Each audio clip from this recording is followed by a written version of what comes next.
The name is Rapid Support Force. This is the full name of this paramilitary. Then after al-Bashir disappeared, the game rules has changed, and he became number 2. This guy is never ever committed, he did not complete his education, even less than class 6 or 7. And he came as a rebels, as a fighters leader. He have done excellent work during that time, but when he came here, he joined the military. He was a part of the national military, the army force. But some political parties allied with him to be like army wing for them, to tackle and to fight against the Sudanese army force in the name of the democracy. All this fighting in the name of the democracy. Yes. And then after al-Bashir, there is a transitional government was still running the issue in Sudan, the government issues in Sudan. The problem started from how to integrate this paramilitary in one army, because everybody knows that if there is more than one army in the country, that means there is stability cannot be achieved. You cannot, because there are 2 and 3 army groups. It is a problem. It happens in Libya. It happens in Central Africa. It happens in Iraq, Lebanon, many other countries. We have that scenario. The stability cannot be achieved while there is 2 armed group or army. So then the conversation was regarding the case. They should integrate it, all this group within the army within 2 years to dissolve this paramilitary, and they became one of the wing of the national army. They said okay, but he refused that. He said no, I need 10 years to integrate it myself within the national army. 10 years to integrate. 10 years to integrate. From the political side, they already allied with him. They was telling him that you have to be independent leader with your own army as a as a military wing. If something happened, then you are. So they pushed that way up to reach to this very unfortunate moment. Now we are paying this cost on behalf of them. This war has no end, and the army, in a defense position, the mandate, the constitutional mandate for the army, they should have to defend, isn't it? So that's why we should declare that this army is a terrorist, now they are a terrorist group, because they are attacking the civilian facilities, destroy the hospitals and institutions, education institutions and ministries, and even they destroyed the National Museum, one of the very old museum in Africa, in the world. We have very civilization, very old civilization, cool civilization, and all. So all that has happened in the name of the democracy. He said, I'm coming to bring democracy for. Yes. So during 4 years of the transitional government period, he was able to control the third gold mine in Sudan, and he was able to also to have many links with the others, national and international governments and bodies outside. Those who were financing with weapons, with training, with technologies and all. So he became as a state within the state. That's why he felt that he is powerful and he can contest even the president. He disappointed that, and then the fight started from that point of view. But now the government has controlled 17 out of 18 states under control of the army, except some pockets. When the war erupted, these guys just fled. Now within the cities, in the hospitals and the institution, the army cannot hit them because the casualty will be big. The war in the cities. For the general local, the control, the army control everything. But the citizen bears this cost. Now to 21 days from war, still fighting. And the general, the chief of command, declared that statement. He will forgiveness for all the soldiers in this group. Just put down the guns and go. Nobody will ask you.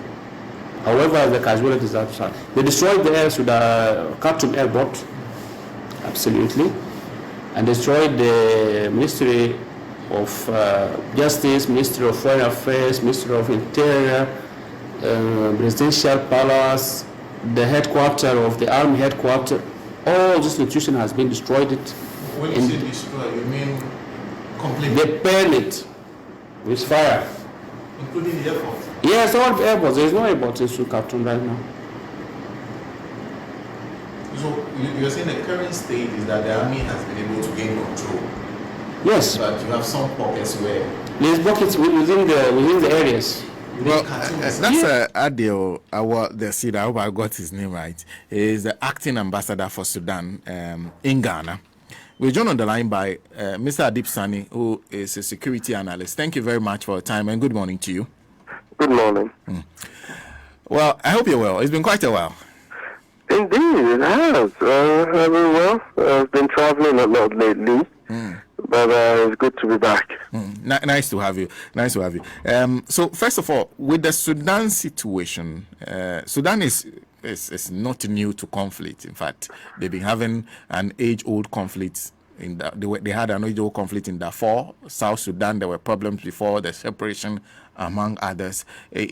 When you put it all together, exactly what is happening in Sudan now? What is your understanding of the situation on the ground?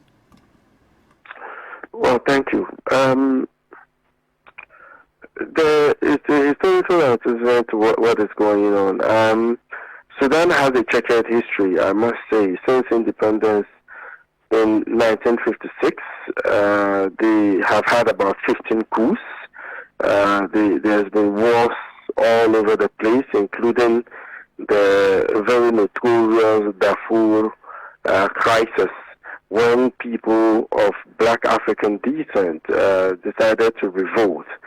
And that was when the Janjaweed, which was mainly made up of Arab Bedouin tribes and some camel riding tribes from Chad, put together to, help the Sudanese government fight that insurgency.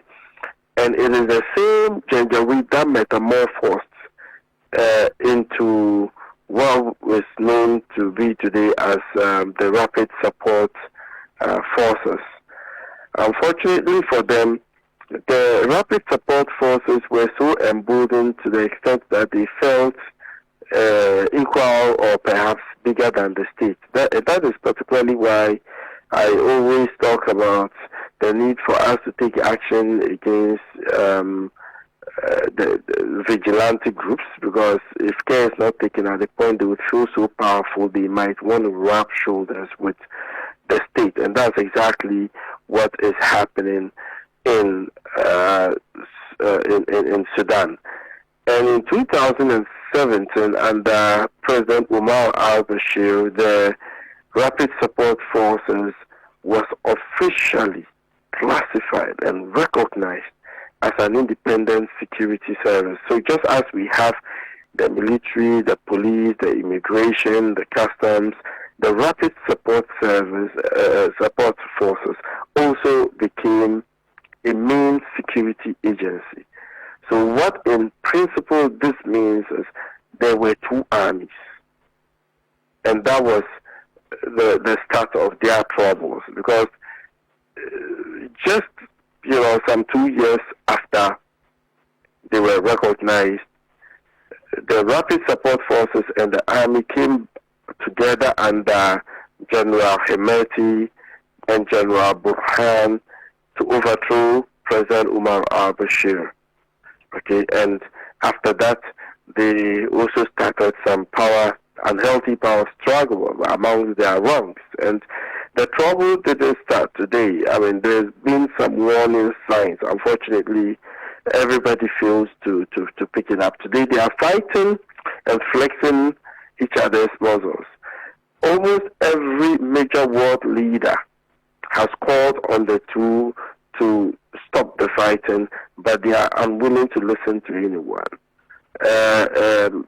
Even President Macron, the UN Secretary General, the UN Humanitarian Chief, the EU, the regional body IGAD, and the rest, all have called on the two generals, but nobody is willing to listen. On several occasions, there's been some form of ceasefire. Unfortunately, the fighting has shown no sign of abating as they keep violating the terms of the ceasefire by engaging in, open belligerence in the streets at the expense of innocent Sudanese, and of course also destroying the infrastructure. I heard what your earlier guest said. I mean, they've destroyed the airport, they've destroyed a number of armed facilities, even private homes have been destroyed, including hospitals, which have become legitimate targets. I mean, so you can imagine what is going on in that country. And still, we are not seeing any sign of the violence reducing. But the characterization, but this isn't, because when you read the news items, it seems like a fight between the military and then a fight with a paramilitary group. But at the middle of this is the state itself, is it not? Yes. Should it not be seen as an attack on the state by a group that was given some authority by the state itself? They are both the state. The army is the state. The Rapid Support Forces is also the state, because it is recognized in the laws, in the status. Okay, so the state, so to speak, has created a monster. And now the monster is devouring it. So who do you blame at this point in time? But how can a paramilitary group be the state when there's the military itself? Good. The thing is, the paramilitary group is always the same as the army, somewhere in the range of 150,000 soldiers. The same. The army is also like that. Okay. They helped the main army. In fact, they even took the lead in the fights in Darfur and other parts of the country. Then they were then Janjaweed. They became Rapid Support Forces, and in 2017 they were recognized. They were completely legalized as a state institution.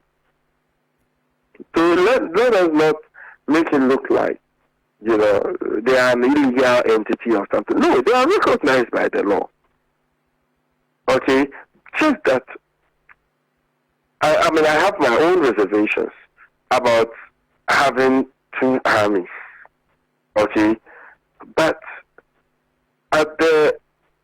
in the background, manipulating all of these entities and causing the havoc is General Burhan and Dagalo. General Dagalo, also known as Hemeti.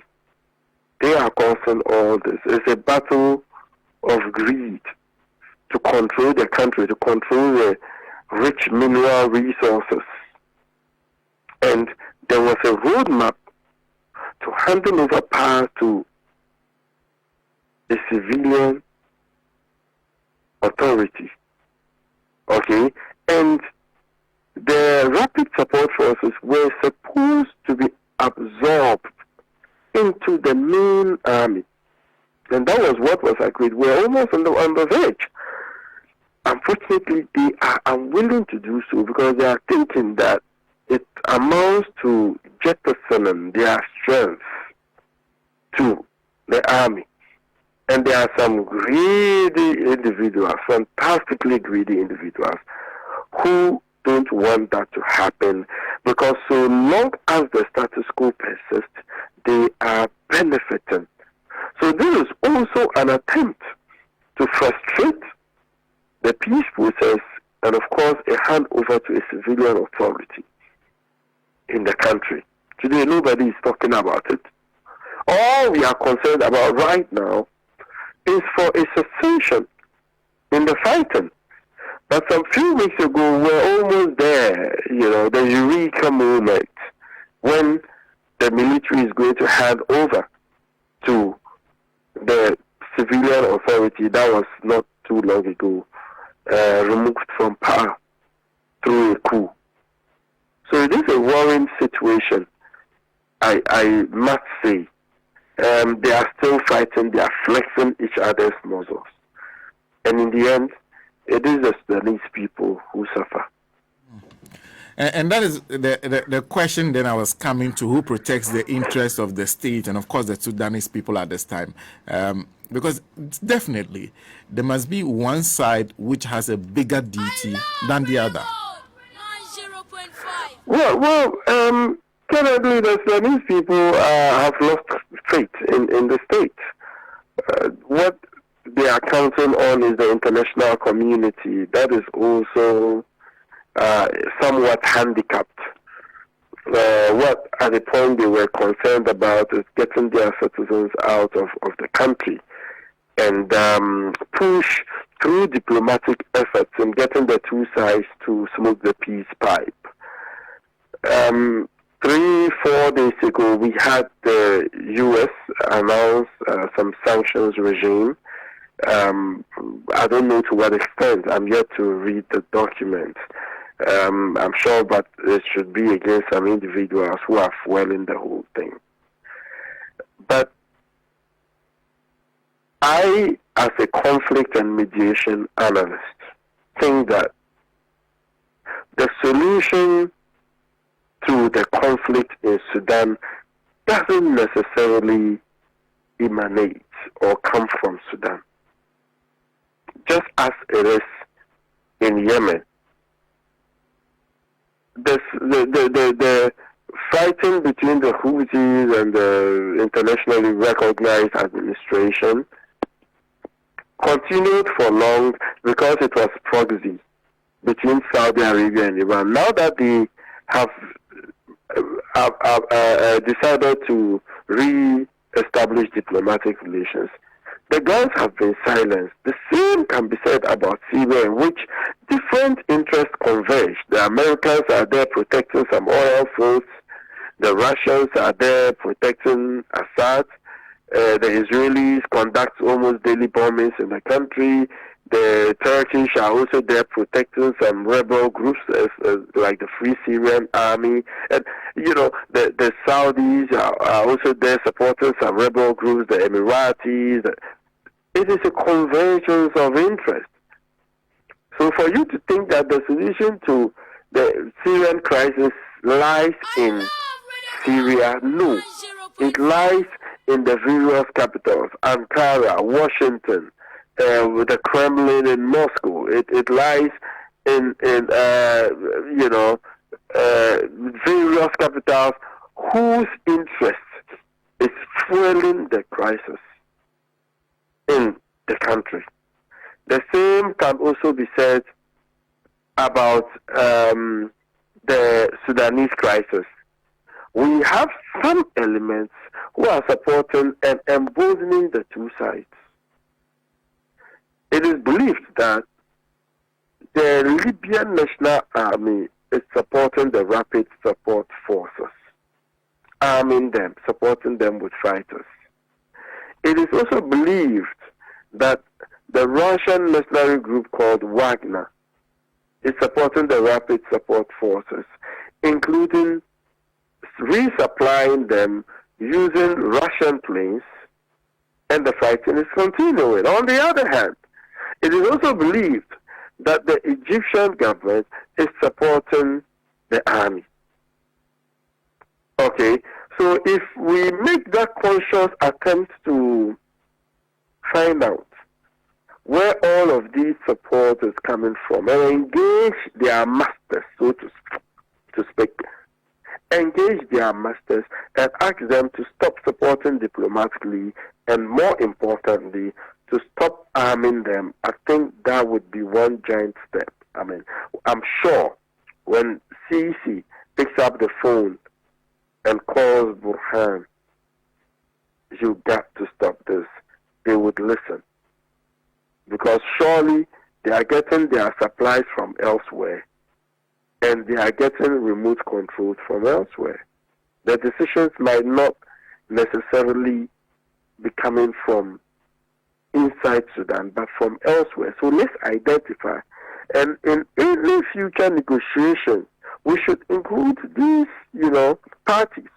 So I was absolutely gobsmacked, very disappointed when there was a UN sponsored conference on Afghanistan, the political wing of the UN saying, no, we are giving too much to the Taliban, I think it's not worth it, and in the humanitarian wing also saying, no, we need to keep supporting the people. They are dying. There's poverty in that country. There's a humanitarian disaster looming. Yet, in the midst of all this, they didn't invite the Taliban. Does this make sense? When the peace talks to finding the solution to the Afghan crisis started in the past, they didn't involve them. When Khalid Zad, the chief, the main negotiator, U.S. negotiator, was appointed, he said, no, we need to involve the Taliban. And the Taliban said, okay, fine, get us a political office first in Doha. And that was the solution to it. So let's not shy away from involving the main actors and their backers. If not, this is going to continue for the long haul, and definitely it will have implications on sub-regional security.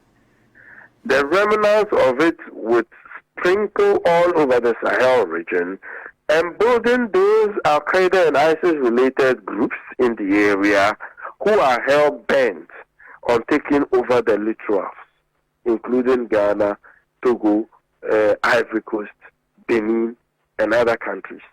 Okay, so for you to sit here in Ghana and think this has nothing to do with you is a North African issue, you have to rethink and perhaps revisit your history books, because a lot of the Al-Qaeda in the Islamic Maghreb, Ansar-Din, Ansar Sharia, Al-Murabitum, and a whole host of other terrorist groups have their history in confusion in North Africa, including Algeria, Tunisia, etc. So I am, as a foreign policy person, concerned about what is going on in the country, and I'm hoping that with more pressure, the two sides would agree to a truce. Adib, thank you. Thank you very much.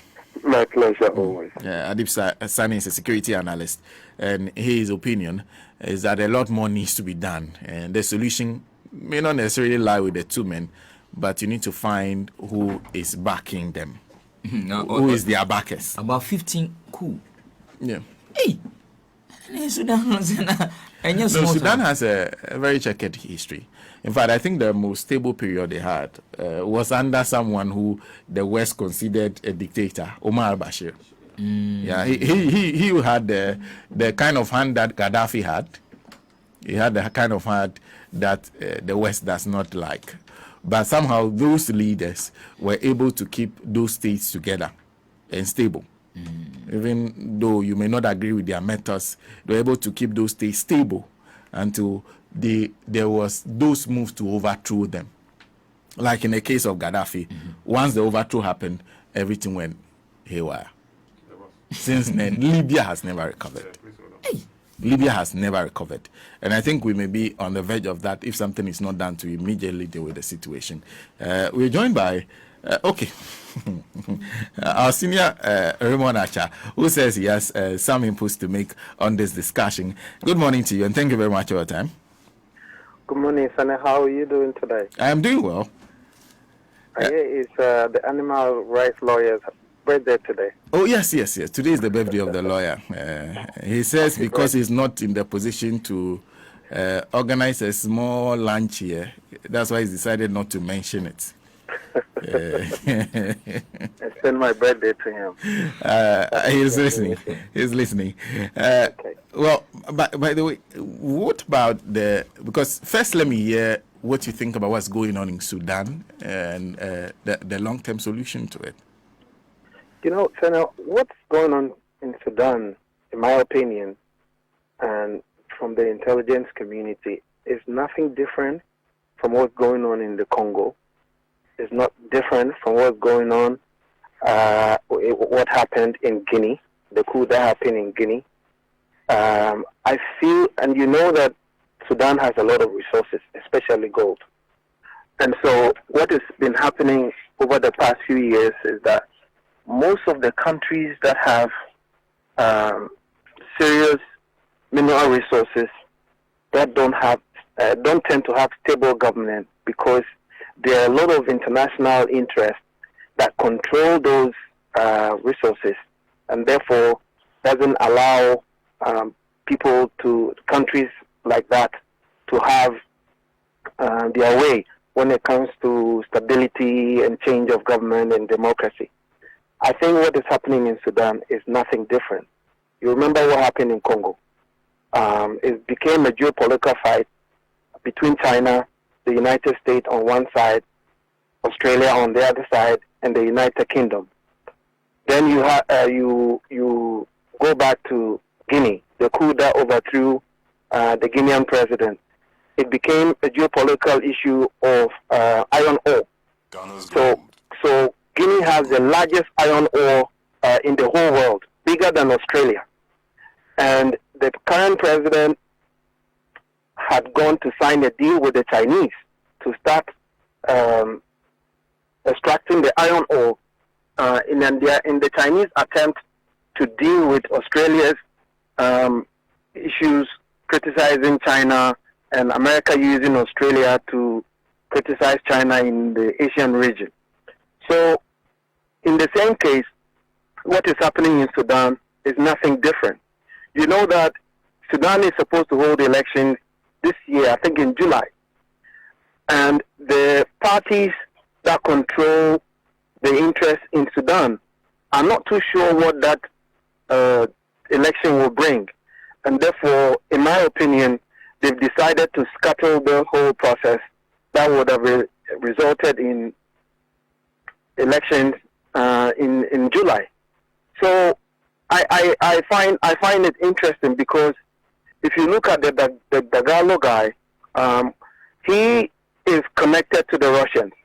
In fact, his closest person is the head of the Wagner Group. The Wagner Group is currently involved in struggles in Mali, Burkina. They are also now in Ukraine, helping the Putin government in executing their war in Ukraine. It is also a private army, heavily connected to the Kremlin, and does their bidding. In fact, Wagner has been involved in a lot of training of African security personnel, building security relationship between Russia and a lot of African countries. Now, Dagalo is heavily connected to Wagner. I have seen that Wagner is trying to withdraw from their fight in Bakhmut in Ukraine, and I began to suspect that probably they want to withdraw and come and support Dagalo in his fight in Sudan, because a lot since the past, I think since 2019, this Dagalo guy has been building his business empire in transport, in infrastructure development, in exporting heavily gold through Wagner to Russia. And Russia is attempting to build a military base, working together with Dagalo, who under the arrangement, after the two of them conspired to remove al-Bashir, was more or less like the vice president. So he is supported by the Russians and helping the Russians to attempt to set up a military base in the region. The Burhan, on the other hand, is the one in charge of the regular army. And you know what is interesting? What is interesting was that the rapid support forces headed by the gentleman Dagalo was used by al-Bashir during the Darfur, I think in the 2000s, during the Darfur conflict. And after they finished the conflict, Dagalo turned against Bashir and together with Burhan removed Bashir from a coup. So then he became some sort of a de facto vice president. Burhan became the president who controlled the regular army, and Dagalo, who was some sort of a paramilitary group, became some sort of the vice president.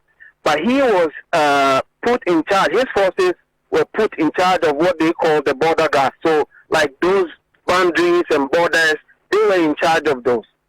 Now, the interest there in Sudan is really interesting because the roadmap to election in July, the allegation is that the civilian political groups that are lining up to take power after July are aligned to the United States. And Dagalo and his group are aligned to the Emiratis and the Saudis. In fact, they supported the Saudis and the Emiratis in their war in Yemen and supported them with about almost 80,000 fighters to go and fight on their behalf in Yemen. So you have the Americans on one side who they think that are supporting the sort of the government in waiting. Then you have Burhan, who appear to be both supporting the move for elections, however, very deeply in support of the Saudis and the Emiratis. Then you have Dagalo, who is very, very heavily supported by the Russians. Now, the allegation is that Dagalo, working with the Russians, do not want election in July because they feel that with all the projects and the relationship that have been built over the period, if they allow elections to take place and the civilian government take over, they will now turn to the Americans who are deemed to be the civilian political group in Sudan. Therefore, this sudden conflict is an attempt to create some sort of instability there in the hope that there will be no election and there will be no handing over to the civilian elite that is connected to the American government, especially at the time when the Russians are bent on building a military base in Sudan, I think in the Red Sea. So there are other countries like Egypt, countries like Libya that also support Dagalo. I'm sure you recently heard about the leaked U.S. Pentagon document in which Egypt was clandestinely planning to ship ammunition and weapons to Russia. So then you can understand. So Russia, Libya, Egypt all support Dagalo. Dagalo also enjoys some sort of support from the Saudis and the Emiratis because he contributes troops to fight for them in Yemen. The Burhan guy is deemed to belong to a group mostly to the Islamic side, the Muslim side, that are the majority. Okay, so they feel like whatever happens, but Dagalo feels that he belongs to the southern side who are in the minority. A few Christians and traditional religion people down south.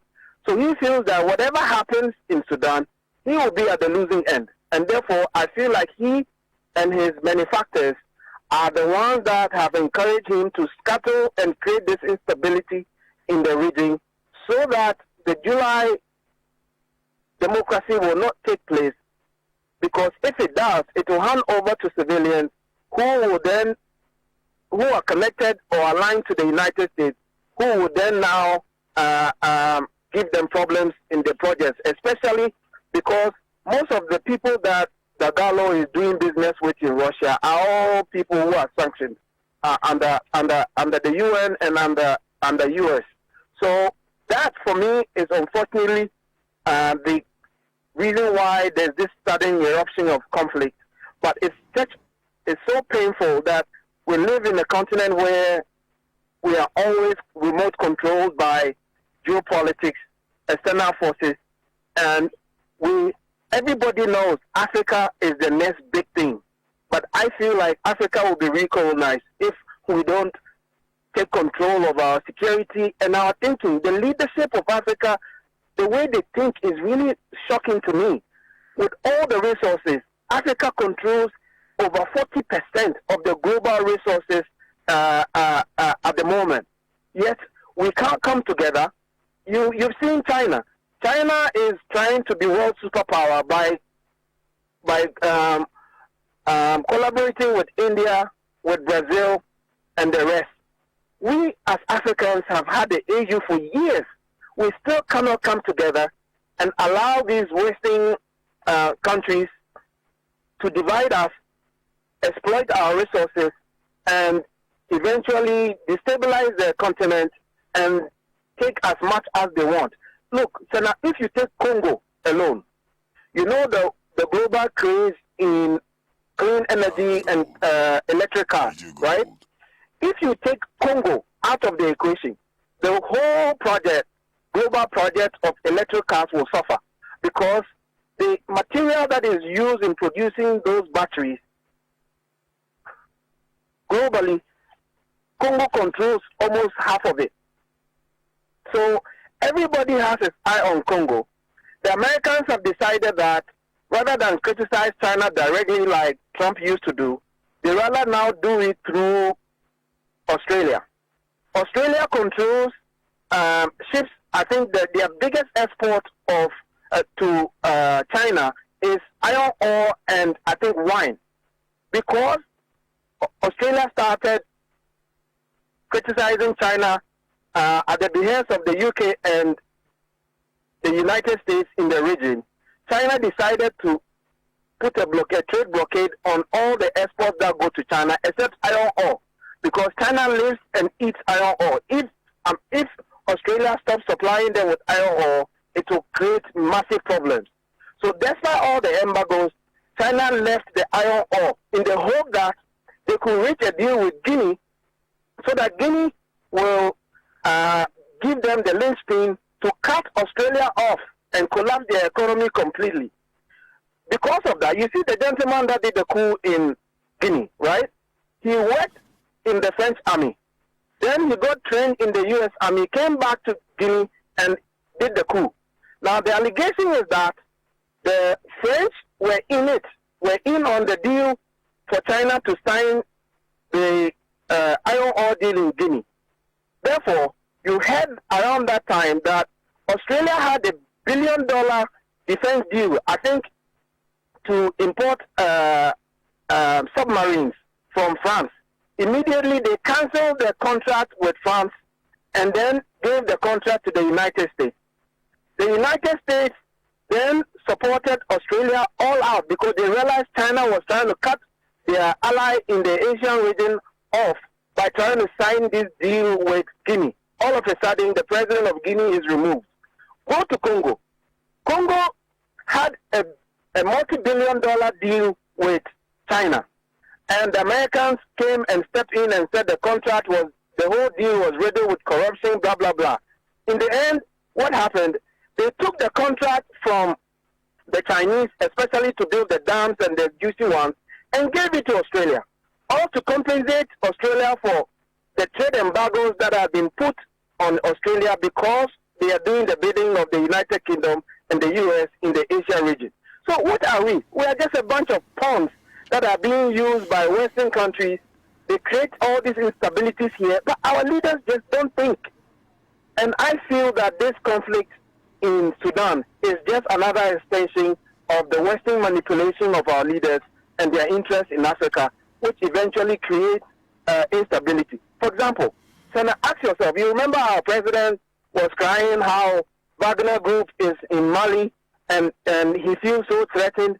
AU is there. Why does the AU allow foreign mercenary groups to come and create instability in Africa? Why doesn't the president sent forces straight to Gambia to go and chase Yahya Jammeh out? Why can't the AU decide that this kind of interest cannot be done? It's all geopolitics. Gaddafi was removed because of geopolitics. And you remember, Nkrumah was removed because of geopolitics. So the conflict in Rwanda was because of geopolitics. Yet they will sit outside and blame Africans for not being democratic enough, for being so unstable. But yet they know they make all their money in Africa when we are unstable. And I feel really sad that we are sitting down as a people. We are not at a time when there's this geopolitical struggle to be number one. Everybody thinks that if Africa decided to come together, Ghana's cocoa, Ghana's gold, Congo's cobalt, Zambia's resources, if we came together and formed one formidable continent where we always negotiated and had one standing army and built our economy integrated, we will be the number one. We will be bigger than America, we will be bigger than the rest. But what do we see? There's a conscious effort to destabilize Africans, isolate them so we don't think alike. But when they want to rule the world, they build alliances. America has its Western alliances. China now has the BRICS, which now comprises even South Africa. South Africa, the same South Africa that we all helped to get their independence, now they are aligned to Western countries.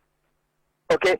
So I feel like Africa is deteriorating and our leaders are not thinking. And the more we continue, look what they did with AFTA. You know, the Africa Trade and Opportunity, whatever they've created. They created an organization that is there, all right, but did not create the platform that allows Africans to interact and trade among each other. That is the kind of thinking and policies that our old, outmoded, out-fashioned leaders in Africa engage themselves in. So you want Africans to be able to trade and goods to move across the continent easily. I thought the first most important thing would have been to create a platform that allows Africans to interact and know who is producing what in which country. But no, they formed the organization and left the platform. So now it is there, but nobody knows what is produced in Togo, who is producing it in Togo, and nothing. We're just not thinking. And it is really painful, Senna.